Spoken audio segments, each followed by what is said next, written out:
Welcome to Ratna kitchen. ನಾನು morning ಬ್ಲಾಗ್ನ ಮಾಡೋಕ್ಕಾಗಿಲ್ಲ, ಯಾಕಂದರೆ ನೆನ್ನೆ ಎಲ್ಲ ಜರ್ನಿ ಮಾಡಿ ಸಾಕಾಗಿತ್ತು. ಹಂಗಾಗಿ ಇವತ್ತು ಮಧ್ಯಾಹ್ನದಿಂದ ನಾನು ಬ್ಲಾಗ್ನ ಸ್ಟಾರ್ಟ್ ಮಾಡ್ತಾಯಿದ್ದೀನಿ. ಊರಿಂದ ಸ್ವಲ್ಪ ಒಣಗನೆ ಸೊಪ್ಪು ತೊಗೊಬಂದಿದ್ದೆ, ಅದಕ್ಕೆ ಮೊಳಕೆ ಮಾಡೋಂತಹ ಹುಳ್ಳಿಕಾಳಿತ್ತು. ಹುಳ್ಳಿಕಾಳನ್ನ ಬಳಸ್ಕೊಂಡು ಸ್ವಲ್ಪ ಬಸ್ಸಾರು ಪ್ರಿಪೇರ್ ಮಾಡ್ಕೊಳ್ಳೋಣ ಅಂತ ಮಾಡ್ಕೋತಾ ಇದ್ದೀನಿ. ಬನ್ನಿ ಬಸ್ಸಾರು ಹೇಗೆ ಮಾಡೋದು ಅಂತ ನೋಡೋಣ. ಆಲ್ರೆಡಿ ಒಣಗೊನೆ ಸೊಪ್ಪನ್ನ ಹೆಚ್ಚಿಟ್ಕೊಂಡು ತೊಳೆದು ಹೆಚ್ಚಿಟ್ಕೊಂಡಿದ್ದೀನಿ. ಇಲ್ಲ ಕಾಯೋಕ್ಕೂ ರೆಡಿ ಮಾಡಿಟ್ಟಿದ್ದೀನಿ. ಇವಾಗ ಕಾಳು ಮತ್ತು ಸೊಪ್ಪನ್ನ ಸ್ವಲ್ಪ ಉಪ್ಪು ಹಾಕಿ ಬೇಯಕ್ಕೆ ಹಾಕ್ತೀನಿ. ನಾನೊಂದು ಸ್ಪೂನಷ್ಟು ಉಪ್ಪು ಹಾಕಿ ಕಾಳು ಬೇಯಕ್ಕೆ ಇಡ್ತಾಯಿದ್ದೀನಿ. ಒಂದೆರಡು ವಿಷಲ್ ಆಗೋವರೆಗೂ ಬೇಯಿಸ್ಕೊತೀನಿ. ಬೇಯಿಸ್ಕೊಂಡ್ಮೇಲೆ ನಾನು ಈ ಕಡೆ ಬಸ್ಸಾರಿಗೆ ಏನೇನು ಬೇಕು ಮಸಾಲೆ ರೆಡಿ ಮಾಡ್ಕೊತೀನಿ.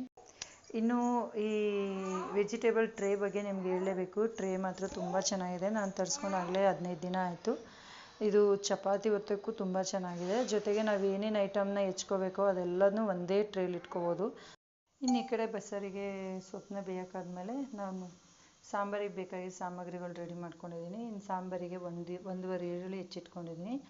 ಇದರಲ್ಲಿ ಗುಂಟೂರು ಮೆಣಸಿನ್ಕಾಯಿ ಒಂದೆರಡು, ಅದಕ್ಕೆ ಈ ಖಾರದ ಮೆಣಸಿನ್ಕಾಯಿ ಒಂದೆರಡು ಸೇರಿಸ್ಕೊಂಡು 4 ಮೆಣಸಿನ್ಕಾಯಿ ಮಾಡ್ಕೊಂಡಿದ್ದೀನಿ. 1 ಟೇಬಲ್ ಸ್ಪೂನ್ ಜೀರಿಗೆ, ಒಂದು ಸ್ವಲ್ಪ ಮೆಣಸು, ಅದಾದಮೇಲೆ 1 ಬೆಳ್ಳುಳ್ಳಿ, 1 ಟೊಮೊಟೊ, ಸ್ವಲ್ಪ ಹುಣಸೆಹಣ್ಣು. ನಾವಿರೋದು 4 ಜನ, ಹಾಗಾಗಿ ನಾನು ಇಷ್ಟೇ ಸ್ವಲ್ಪ ಕ್ವಾಂಟಿಟಿಲಿ ತೊಗೊಂಡಿದ್ದೀನಿ.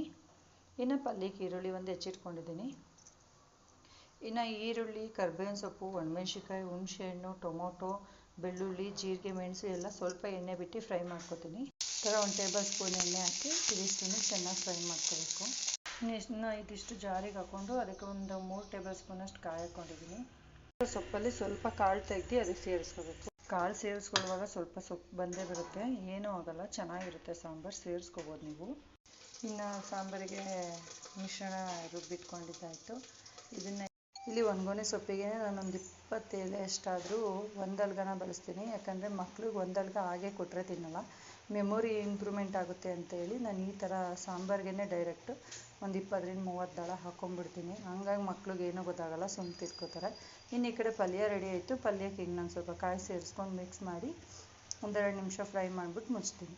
ಕಾಯಿ ಹಾಕಿ 1-2 ನಿಮಿಷ ಫ್ರೈ ಮಾಡೋದ್ರಿಂದ ಪಲ್ಯ ಬೇಗ ಕೆಡಲ್ಲ. ಇಲ್ಲಾಂದರೆ ಕಾಯಿ ಹಾಕಿದ ತಕ್ಷಣ ನಾವೇನಾದರೂ ಮುಚ್ಚಿಬಿಟ್ರೆ, ತಿರುಗಿಸ್ಬಿಟ್ಟು ಆಫ್ ಮಾಡಿಬಿಟ್ರೆ ಪಲ್ಯ ಸ್ವಲ್ಪ ಕೈ ಆಡ್ತಿದ್ದಂಗೆ ಕೆಟ್ಟೋಗ್ಬಿಡುತ್ತೆ. ಹಾಗಾಗಿ ಈ ಥರ ಸ್ವಲ್ಪ ಫ್ರೈ ಮಾಡೋದ್ರಿಂದ ಪಲ್ಯ ನಾವು ಬಿಸಿ ಮಾಡ್ಕೊಂಡಿಲ್ಲ ಅಂದ್ರೂ ಚೆನ್ನಾಗೇ ಇರುತ್ತೆ. ಇನ್ನು ಪಲ್ಯ ಸಾಂಬಾರು 2 ರೆಡಿ ಆಯಿತು. ಕಡೆ ಪಲ್ಯ ಸಾಂಬಾರು 2 ರೆಡಿ ಆಯಿತು.